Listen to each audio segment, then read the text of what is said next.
Good afternoon, good morning, good evening, wherever you are, wherever you're watching, whenever you watch it, because this is not live and it would be great if you could watch it back. I am Daniels Jacks.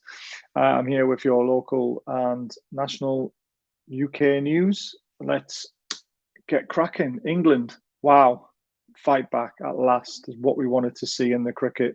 An innings win against India. We'll dive into a bit more information later on about that. We've got the full Premier League roundup football and also Championship football to discuss. There's golf, there's cycling, there's boxing, there's MMA, there's athletics, there's archery. It's all here in one place for you. So let's get cracking. Don't forget, check out the guys at sportinarian.com radio, as this will be played over that as well. But this is going to be live on World of Sport TV. So let's hear from the Druid. Good afternoon, Druid. Thank you, Daniels. Hello and welcome to Channel 69 News' MMA report. Both the main card and the undercard at UFC Vegas 35 really delivered in terms of action and statement finishes. We're going to start off with the main card today, and it was Georgian kickboxing phenom Giga Chikadze, who continued his undefeated run in the UFC and moves to 9-0 in the promotion after a brutal third-round TKO of veteran and legendary Muay Thai practitioner in the cage anyway, Edson Barboza. The first round, in my opinion, was fairly even. Both men trading a couple of kicks and a couple of jabs. Nothing early really landed with that much venom. Chikadze did have a really nice flurry towards the end of the first round, though, connecting with the right hand, followed by a straight left, and then a really nasty signature roundhouse kick to the body. You'd say it was quite a close round in terms of the striking output and what was landed and sort of whether the more dangerous shots were landed or not, but close, but probably Giga's rounds. So 10-9 Chikadze, I had it.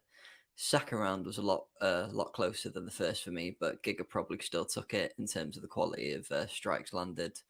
Barboza was really trying to push the action a lot more, moving forward with a lot more intent, but Chikadze did quite well to circle away and avoid most of the big shots, in my opinion, and still managed to pepper a few away of his own. So going into the third round, I had Giga 20-18 up on my scorecard at that point. It was early in the third round where the finish in this fight came, though. Giga threw a knee to the body and wobbled Edson with a nice right hand. He did try and storm forward to finish a hurt Barboza, who'd ended up on the floor at this point. So he did attack him with a flurry of ground strikes. Sort of in that scramble, flurry, whatever you want to call it, Barboza did try and grab onto a footlock, more out of desperation than anything, I think, because Giga managed to slip his foot out quite easily. It didn't ever really make it past the sort of initial setup phase. But Giga jumped onto an anaconda choke, which was something I'd say I wasn't expecting to see from someone with a mainly kickboxing background, but it is mixed martial arts, of course. So an anaconda choke, which I think he rolled into a Darce choke, actually, before he ended up giving it up. So both men got back to their feet, and just as Barboza was coming up, Giga caught him again with another right hand, I think. And at this point, the referee had seen enough, so he waved off for the TKO victory for the Georgian. I imagine Chikadze would have a single-digit number next to his name come Tuesday when the updated rankings are released. There's quite a bit of congestion in the featherweight division at the minute in terms of the champion and Ortega, the number one contender, being tied up for their fight. Of course, it was in line with them coaching the Ultimate Fighter series, which we'll get onto next. But you'd imagine Chikadze should be looking to fight one of the top five guys. I think he was 10th going into this fight. Imagine he'll be 6th or maybe 7th after beating the 7th ranked guy in the division. So he should be looking to break into the upper echelons of the elite of the featherweights and maybe even look for a number one contender fight of his own when this title picture's been wrapped up. As for what's next for Barboza, I mean, he's 2-2 since moving down to featherweight now. He lost his first via a split decision. I don't think he looked bad in this fight at all, to be honest with you. He just ended up getting caught and beaten by another really high-level striker. That was one of the narratives going into this fight. You've got two of the better strikers at featherweight, but I wouldn't say it's time for Junior to retire or anything yet. I think you've probably still got a few more fun fights you could make from at featherweight, so maybe just give him an unranked guy, give him chance to write his record or even his record out a bit more at featherweight and see where he can go from there. But yeah, very good main event in my opinion. Elsewhere on the main card, Brian Battle won the Ultimate Fighter middleweight finale via a second round submission. Battle was actually the last fighter to be selected on his coach's team. Of course, he's been coached by Alexander Volkanovski, the featherweight champion. And time again throughout this series, he's proved everyone wrong with some of his showings over the last few months. So very well done to Brian getting the submission. And in the bantamweight finale of The Ultimate Fighter, Ricky Turco earned a split decision victory over Brady Headstead. Like with Brian, Ricky will now be fighting on the UFC roster. So congratulations to both men, and very much looking forward to following your careers over the next few years. Elsewhere on the main card, Daniel Rodriguez picked up a statement win over former interim lightweight title challenger Kevin Lee, who was coming back after about a year, 14 months off with a string of nasty little injuries. Rodriguez got the unanimous decision victory over Lee. And there were two finishes back-to-back to open the main card last night, with Andrei Petrowski scoring a late TKO in the third round, and Gerald Meerschaert coming back to win via submission in the second round after losing the first round fairly comprehensively. But I think that's one of the main things we enjoy about MMA, is loads of ways to win and loads of ways to lose. So you can lose the first round and finish the guy in the second. What more would you want? Anyway, looking at the undercards, some of my favourite moments from this one actually came from some of the prelim fights. The record for the fastest head kick knockout in the UFC was smashed last night when Abdulrazak Al Hassan took just 17 seconds to finish Alessio Di Chirico. And that was in the final preliminary fight before the main card started. And also on the undercard, if you can find the video for this, there was a really nasty heel hook submission Pat Sabatini put on, I think it was Jamal Emmers. Quite a back and forth beginning to that fight. And really nasty. Sabatini was absolutely cranking the heel hook. I think Emmers was trying to hold on to a toe hold to maybe sort of try and counter submit him or put him off what he was doing. But yeah, you could hear the snap and see the pain on Emma's face. I hope it's not too long a recovery, but once you start pulling at limbs, especially knees, they can separate quite easily, and it could be a long layoff for the guy. So hopefully it isn't. Looking at what's to come next week, there's loads of UK interest in this Saturday's UFC event. It was meant to be a UFC London card, of course, but it's been moved to Vegas because of travel restrictions and pandemic bits, etc. Let's not get into that. Liverpool middleweight and former welterweight title challenger Darren Till faces Derek Brunson in the 5-round main event. Another English lad, Tom Aspinall, is also in the co-main event, looking to continue his really good run at heavyweight. He's taken on Sergey Pavlovich. Paddy Pimblett also makes his UFC debut, opening the main card, and takes on Luigi Vendrami in the lightweight division. Very excited for that one. Molly McCann completes the Liverpool trio of fighters. She's making the walk on Saturday as well. And undefeated Welshman Jack Shaw looks to make it 15-0 on the undercard. He's had two opponent changes, in the last few weeks due to them being injured and other little bits. So he'll be facing Liadvik Shawan-Lian in, I think it's that chap's UFC debut, actually. So best of luck to Tank going forward to the weekend. We will be bringing you all of those results on next week's show. That's everything we've got from the MMA report today. Thank you very much for listening. And back to you, Daniels, in the studio. Cheers. Cheers, Druid. Great review as always. So let's dive into some Premier League action, shall we? So there's the results on the screen. I'll try and read them out as best as I can. We have Man City 5, Arsenal 0, Villa 1, Brentford 1, Brighton 0, Everton 2, Newcastle 2, Southampton 2, Norwich 1, Leicester 2, West Ham 2, Palace 2, Liverpool 1, Chelsea 1, Burnley 1, Leeds 1, Spurs 1, Watford 0, and Wolves 0, Man United 1. Obviously, the standout game for the result-wise, in a way, was Man City absolutely hammering Arsenal 5-0. They're without a point now this season. Arsenal, the only team that hasn't managed a point so far. It's all the second big game of the season on Saturday afternoon, where Liverpool at Anfield took on Chelsea. Finished 1-1. Very entertaining game. Shame it was ruined by a red card, which the referee unfortunately had no option but to send off Reece James, who handled the ball on the line, even though the ball hit his knee and bounced up onto his arm.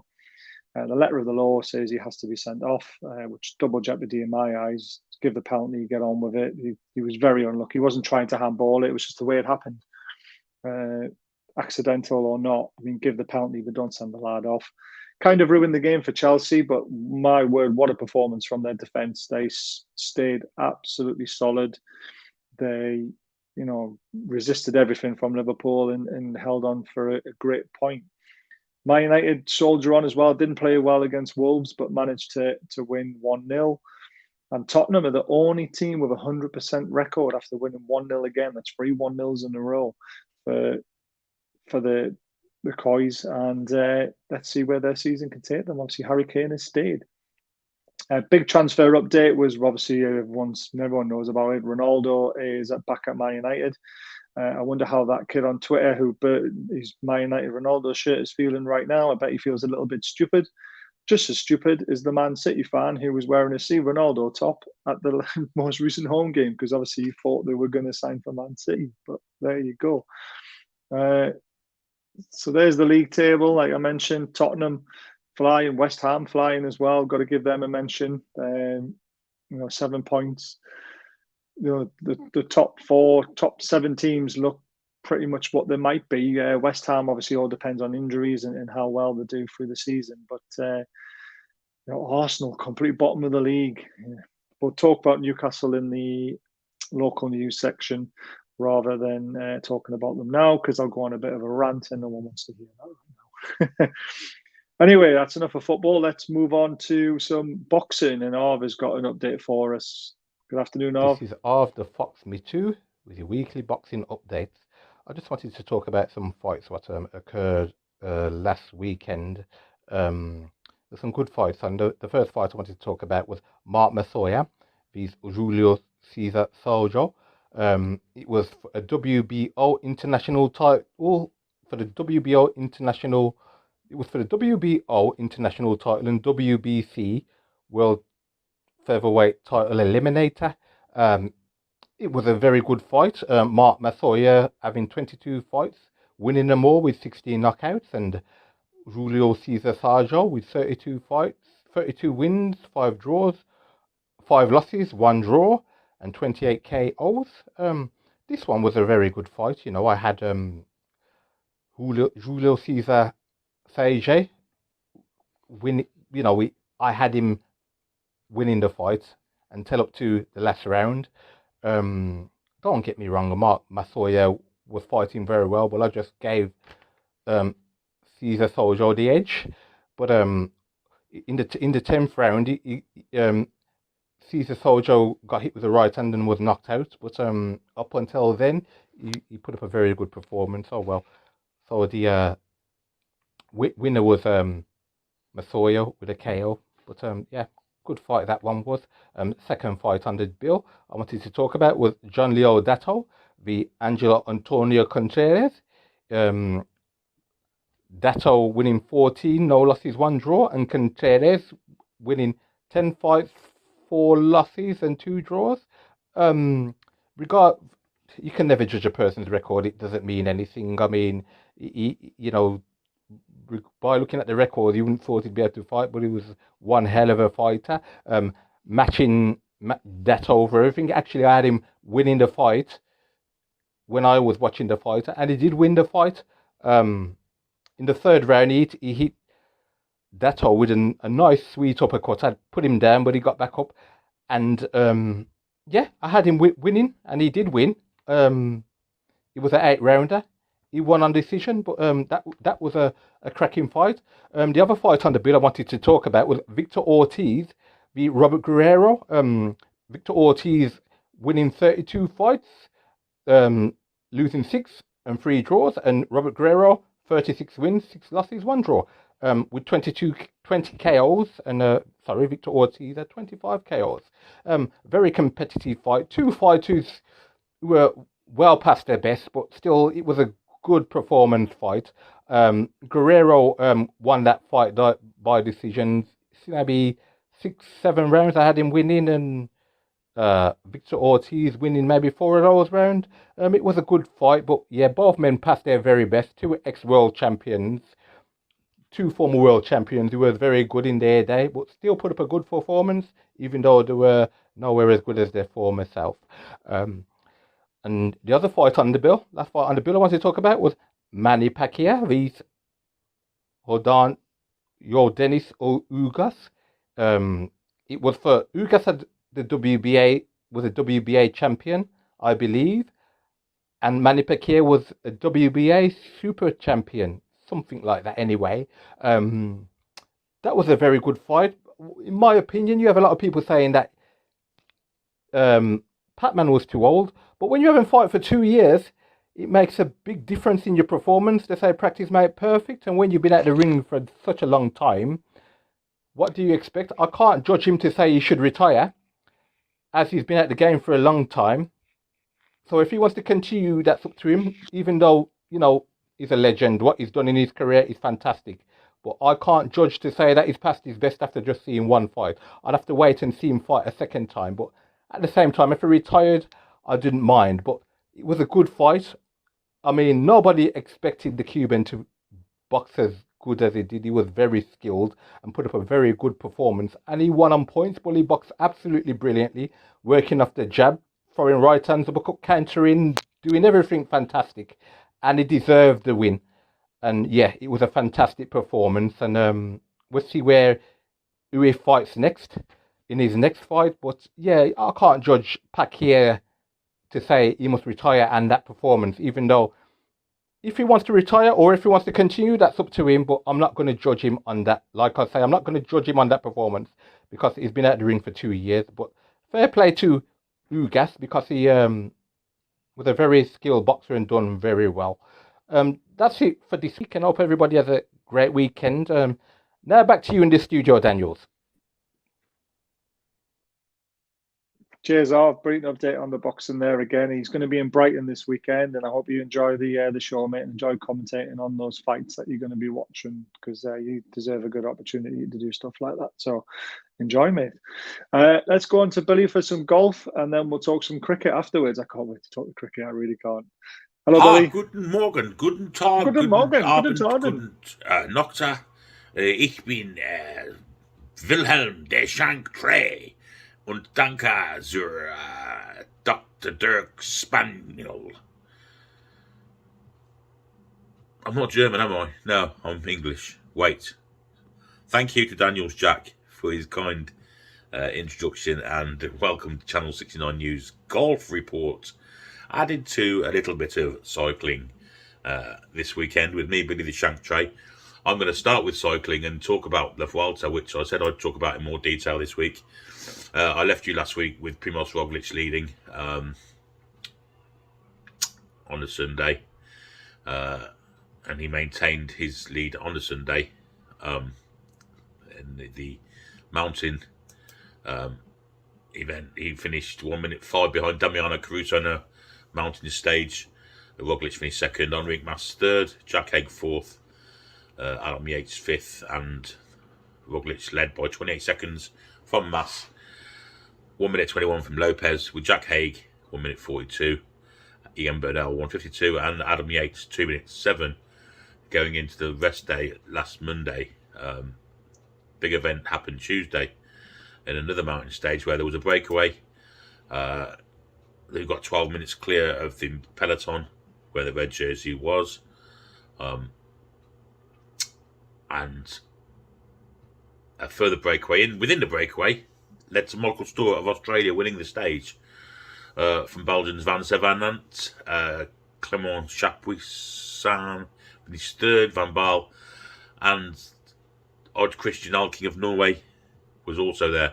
Now he was the highest placed general classification leader in that breakaway, and the peloton, as the peloton came down the final descent after the last climb, Primoz Roglic came off his bike. He had a crash, brought down a couple of others with him, and they trundled over the line some 12 minutes later, 11 minutes 49 in fact, which led to changes in the general classification, and Odd Christian Alking now held the red jersey from Guillaume Martin of France. Roglic down to third now, so massive change of events.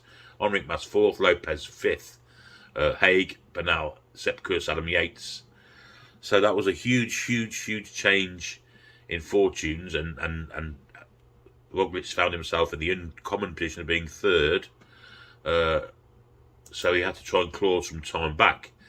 The next day we went mountaineering again, and Primoz Roglic, very courageous after his crash, obviously still hurting, but he managed to win that next day's stage from Enric Mas, 3 seconds behind Lopez, 5 seconds, and Jack Haig, Adam Yates, Roman Bardet, Grosshartner, Vlasov on the same time, 7 seconds back, and Bernal 11. So the general classification then looked like Alking in front, Martin second, 58 behind, and Roglic 1 minute 56. So Alking managed to stay in the red jersey with a courageous climb.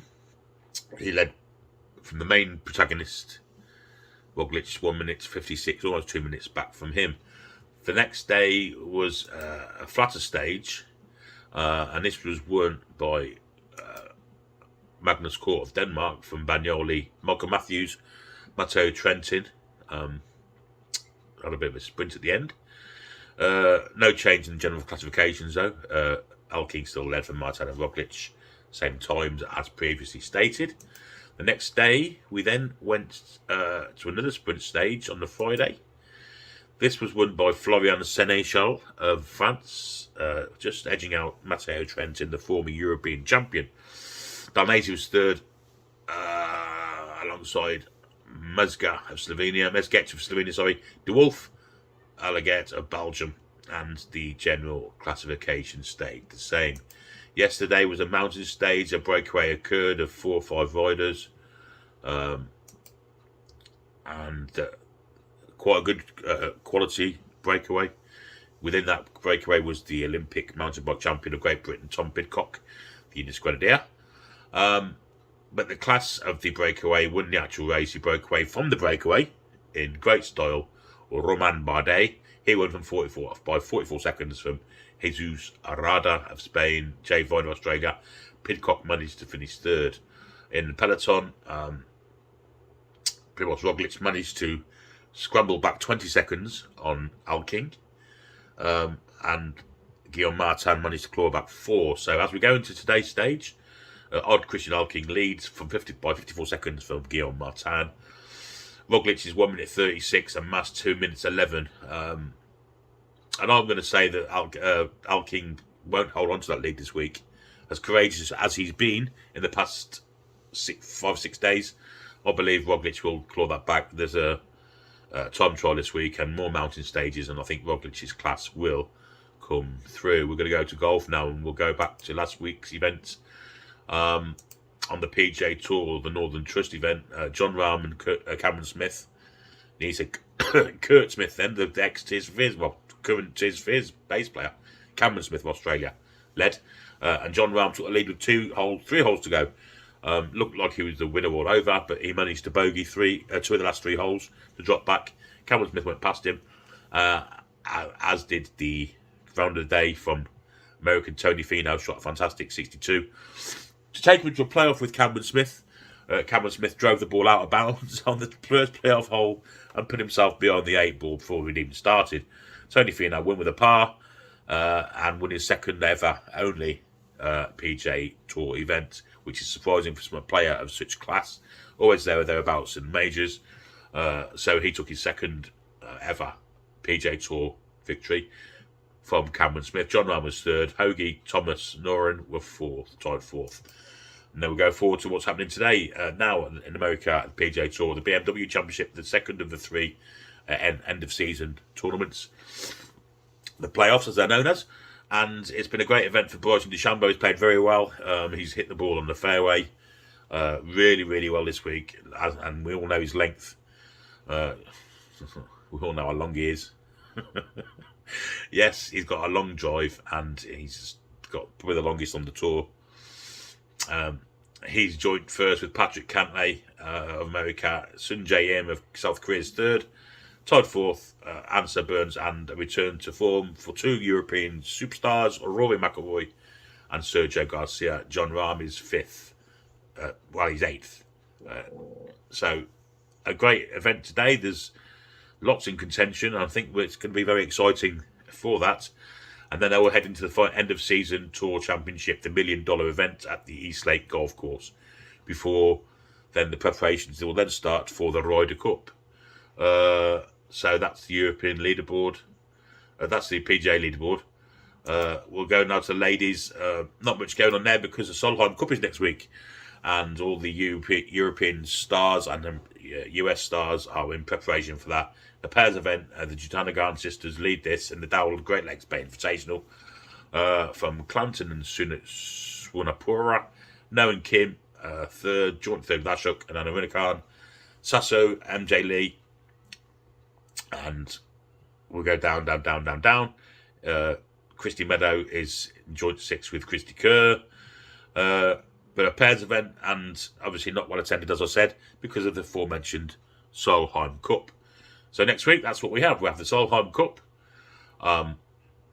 We have the Italian Open. And we have the end of season tour championship to look forward to. And the cycling finishes, of course, Laval to the final major tour of the season. And then they'll be heading for the World Championships in the cycling. So quite a lot to look forward to next week. Just remember, slides ain't always nice, but you got to stop your shanking because you don't want to be losing your balls and spraying it everywhere. Just keep putting it in, and you'll be okay. So I'll hand you back to Manuel's Crack in the Channel 69 studios, and I'm Billy the Shank Tray, and I shall be with you again next weekend for more golf, tomfoolery, and cycling shenanigans. Auf Wiedersehen.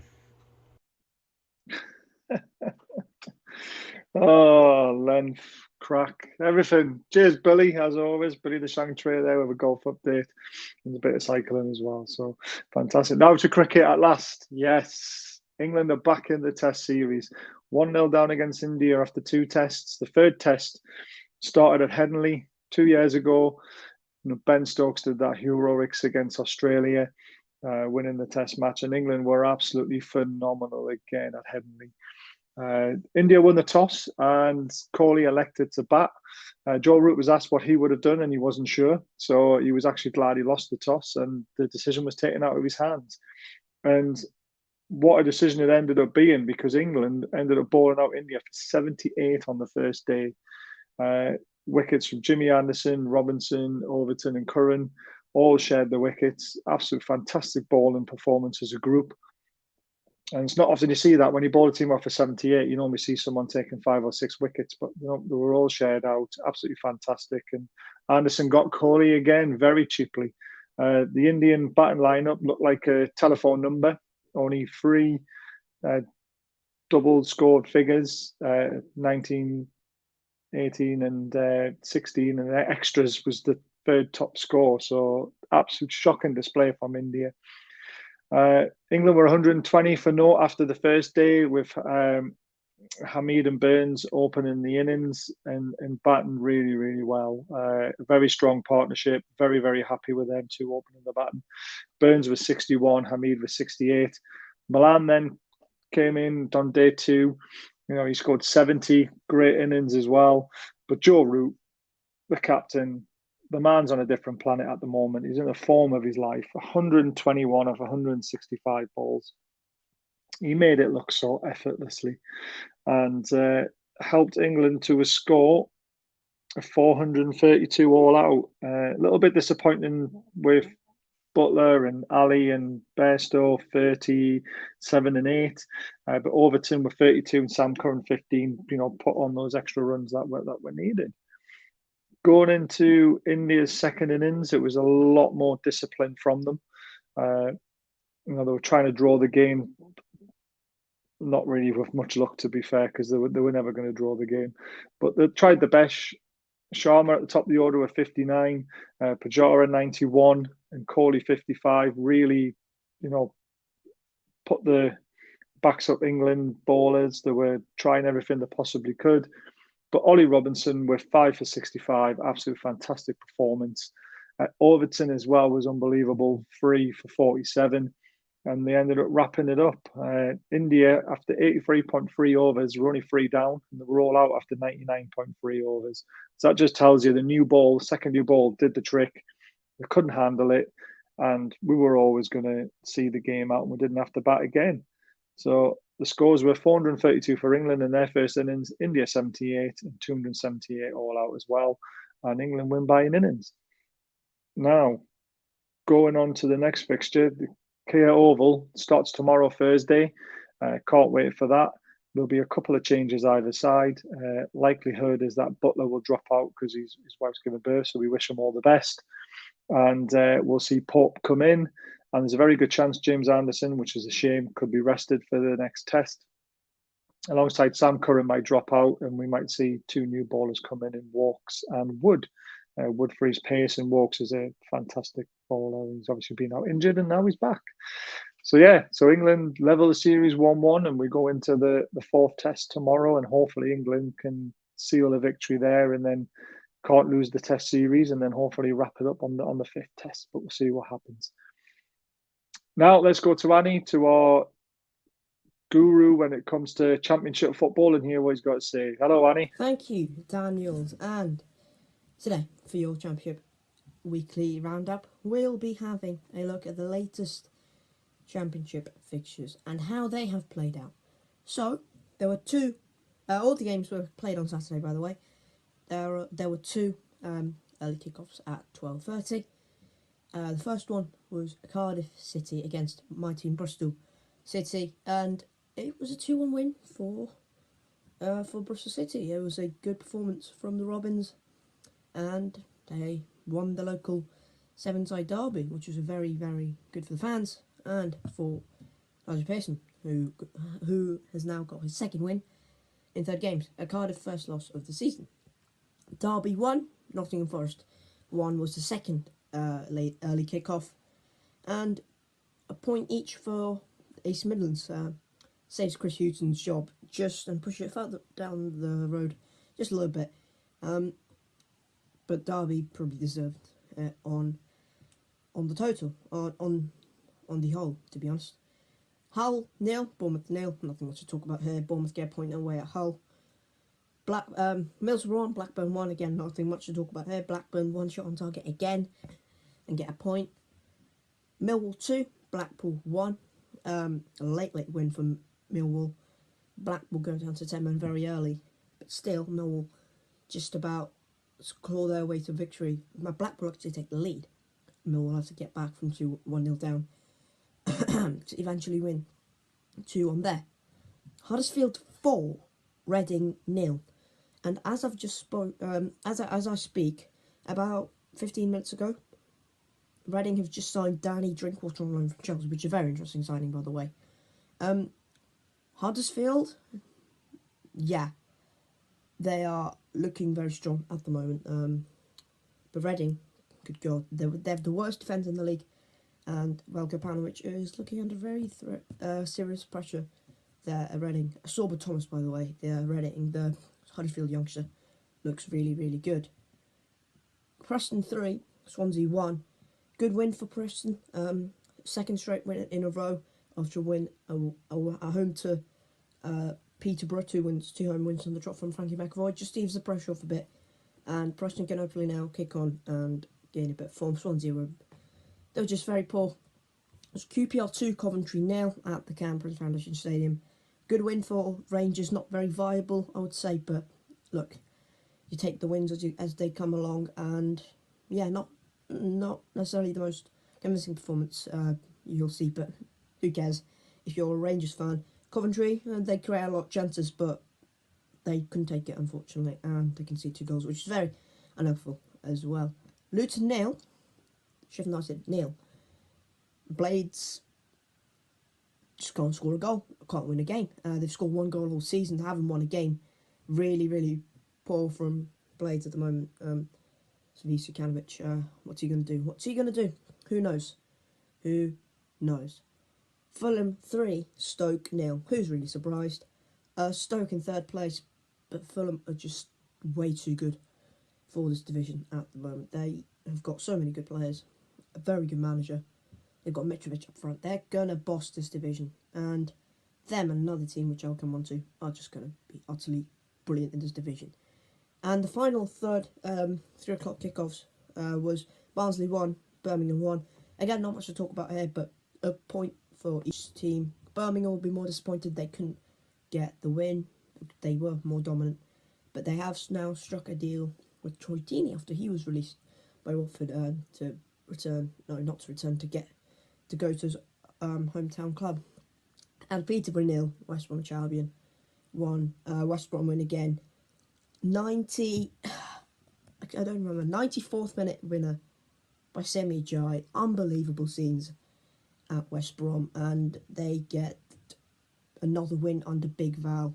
So the table as it stands, the top two is Fulham and West Brom, first and second. The playoffs are QPR in third, Huddersfield in fourth, very surprisingly, Stoke in fifth, and Bournemouth in sixth. And the bottom three is Forest, Sheffield United in 23rd, and Blackpool in 22nd, but it's between them and Reading at the moment. So that is your Championship weekly update. Back to you, Daniels. Thanks, Annie. Great update as always. Fantastic stuff in the Championship at the moment. It's going to be a long, hard season for those teams, but I'm sure we'll see some quality action and some more stuff from you. Now let's go to Dave, the Arrow Harrison, for a quick update on some archery and athletics, see what he's got to say for himself. All right, David. Thanks, Daniels. Good morning, everybody, or good afternoon, wherever you are watching. From the conservatory today, unfortunately, the studio is not working today. Never mind, anyway, good morning. Well, we're well into the 2020-21 Paralympics. It's been going really good. Britain have done exceptionally well, as we all expected they would do. But firstly, in my sport of archery, GB's flag bearer, John Stubbs, was knocked out, sadly, in very tricky weather conditions after the match was tied. After the 15 arrows, it went down to a single arrow shoot-off. But both archers shot a 9. But after a measure with a tape measure chronometer, Slovakian Mario Marlek arrow was deemed to be 3 millimeters closer to the centre of the gold than John, so John was knocked out. Jess Stretton finished top of her group, and Phoebe Pine has won her first match, and both will go to the head-to-heads, which start later this coming week. Athletics, athletic champion Elena Thompson-Reth won the 100-metre title in the Paris Diamond League, but narrowly failed to beat the long-standing world record. Thompson-Reth won with a 10.72 against Florence Griffith Joyner's world record from 1988 of 10.54. Nothing in it, and I'm sure that she will get that title probably before the end of the year, before the athletic season comes to an end. In the Paralympics, GB's Sophia Hand took the title in the T38 100, defending her title from the last games.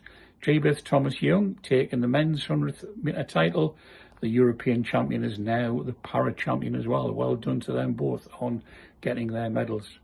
The male athletics events don't really start in ours until Monday, with the likes of Johnny Peacock looking to take his third T64 100-metre, but he faces a difficult year, with injury, and faces challenging from Felix Streng and Jonas Floss from Germany, who are both on form at the moment. So Johnny's going to have a hard time defending his title, but we all know what Johnny's like. He will no doubt be exceptional, as he always is, and we look forward to him bringing that gold back and getting 3 in a row, which is an amazing event.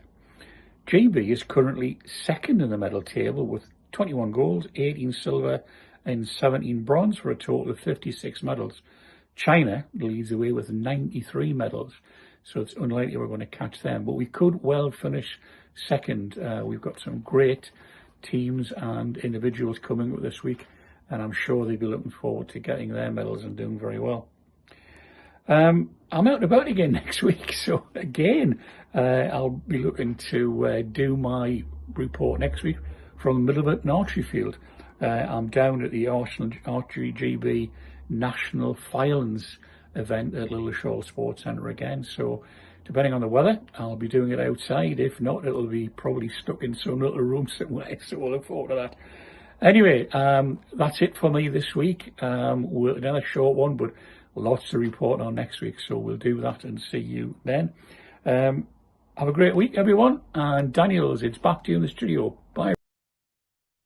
Cheers, Dave. Enjoy your day out in the archery, and I'm looking forward to hearing more about the Paralympics and how well GB have been doing. I mean, keeping an eye on it as best as I can, and I believe we're storming some of it. So it's been excellent stuff from our athletes. So local news. So let's start with Sunderland. They won 3-1 at their home to Wycombe. Another good result for them, and they're top of the league now. So let's see what happens there. Alexa, shut up. Can you believe it? Getting interrupted by the studio Alexa. Alexa, turn off.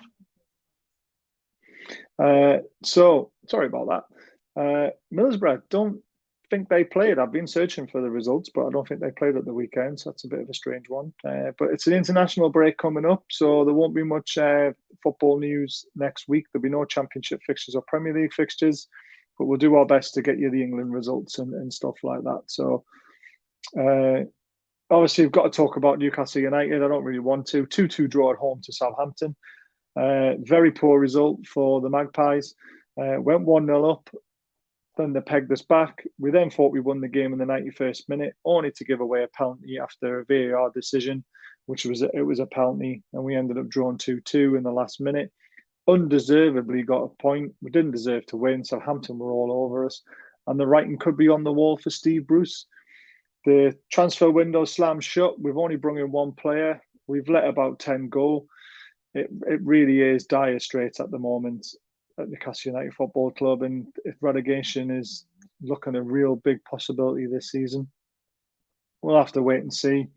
Let's see if Mike Ashley has got a business brain in him, and he realises Steve Bruce isn't the man for the job, and it's time that he went. So we can only hope, can't we? We can only hope.